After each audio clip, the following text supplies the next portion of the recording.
काफी दूर फ्रिजिया के राज्य में राजकुमारी प्लूटो के साथ ज़ूस का बेटा टैंटलस शासन करता था। अपने महान वंश की वजह से उसे ओलंपस में कई प्रिविलेजेस मिले थे। बैंक्वेट्स में वो देवताओं के साथ खाना खाता था। अपने प्रिविलेजेस की वजह से वो देवताओं की बातचीत और रहस्यों को सुन सकता था। ओलंपस में उसे सभी देवताओं की हॉस्पिटैलिटी मिली थी, लेकिन वो अपने मेजबानों की रिस्पेक्ट नहीं करता था। ओलंपस से जाने के बाद टैंटलस ने देवताओं के उन रहस्यों को फैला दिया जिन्हें उसने बैंक्वेट्स के दौरान सुना था। एक अन्य एपिसोड में उसने देवताओं की टेबल से कुछ नेक्टर और अमृत चुरा लिया, ऐसा खाना जो अमर बना देता था और जो देवताओं तक ही सीमित था। अब देवताओं को तो सब पता ही होता है। उन्हें यह भी पता था कि टैंटलस क्या कर रहा था। हालांकि उन्हें उसका साथ पसंद था, इसलिए उन्होंने उसकी हरकतों को नजरअंदाज किया और उसे सजा नहीं दी। टैंटलस अपने महल में एक बैंक्वेट के साथ देवताओं की हॉस्पिटैलिटी को चुकाना चाहता था। ज़ूस, हर्मेस और डिमेटर ने इनविटेशन एक्सेप्ट कर लिया। राजा बैंक्वेट की तैयारियों में लगा था। वो चाहता था कि इवेंट इतना परफेक्ट हो कि देवता उसे और आशीर्वाद दे। उसने अपने बेटे पेलॉप्स को बुलाया और कहा, मेरे बेटे, आज तुम्हें ओलंपस के देवताओं के साथ खाना खाने का सम्मान मिलेगा। धन्यवाद मेरे पिता। आखिरकार आपकी तरह ही मेरे पास भी मेरे दादाजी की मौजूदगी में टेबल शेयर करने का प्रिविलेज होगा। बैंक्वेट के लिए खुद को तैयार करने के लिए यंग पेलॉप्स अपने कमरे की ओर से तेजी से चला। टैंटलस ने कुक को बुलाया और कहा, आज आप सबसे शानदार खाना तैयार करेंगे। राजा ने कुक के कान में कुछ फुसफुसाया, जो अपनी चिंता को छिपा नहीं सका।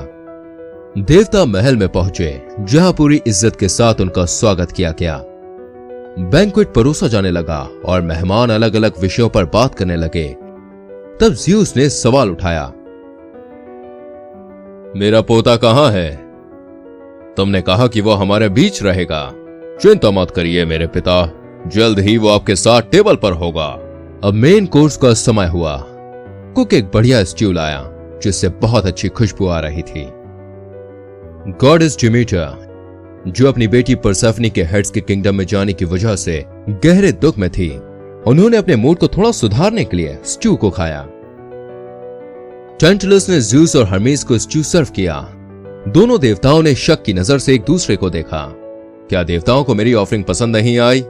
तुम कितने गंदे हो! तुम देवताओं को इंसानों का मांस परोसने की हिम्मत कैसे कर सकते हो? यह केवल इंसानों का बलिदान नहीं है मेरे पिता, यह सबसे बड़ा बलिदान है। मैं आपको अपने पहले जन्मे बेटे का मांस ऑफर कर रहा हूं। डिमेटर, जो पहले से ही मांस का एक बड़ा टुकड़ा खा चुकी थी, वो खुद को बीमार महसूस कर रही थी। हमने अतीत में तुम्हारे अपराधों को नजरअंदाज किया है, लेकिन इसके लिए तुम्हें ऐसी सजा मिलनी चाहिए जिसका उदाहरण दिया जा सके। टैंटलस को टिटोरस के पास भेजा गया, जहां उसे एक भयानक सजा भुगतनी पड़ी। उसे फलों के पेड़ों से घिरी एक झील में रखा गया था। पानी उसकी ठुड्डी तक आ रहा था और फल उसके हाथों की पहुंच में थे। फिर भी टैंटलस को लगातार एक भयानक भूख और प्यास महसूस हो रही थी। जब वो पानी पीने के लिए नीचे होता था तो उसकी प्यास बुझाने वाली झील का लेवल भी गिर जाता था। जब उसे भूख लगती थी तो वो ऊपर लटक रहे फलों तक पहुंचने की कोशिश करता, लेकिन हवा शाखाओं और फलों को और दूर धकेल देती। देवताओं ने निर्दोष पेलॉप्स को फिर से जीवित करने का फैसला किया। उन्होंने उसे पहले से भी अधिक सुंदर बना दिया। हालांकि उसका एक कंधा गायब था, जो गॉडेस डिमेटर द्वारा खा लिया गया था। ज़्यूस ने हेफेस्टस को अपने पोते के लिए एक आइवरी का कंधा बनाने के लिए कहा। वापस जीवन पाकर पेलॉप्स पेलोपोनीस का राजा बन गया। इस दौरान उसके पिता को टार्टरस में कभी न खत्म होने वाली सजा भुगतनी पड़ी, जिसमें उसकी पसंदीदा चीजें एक ही समय पर उसके बहुत करीब और उससे बहुत दूर थी।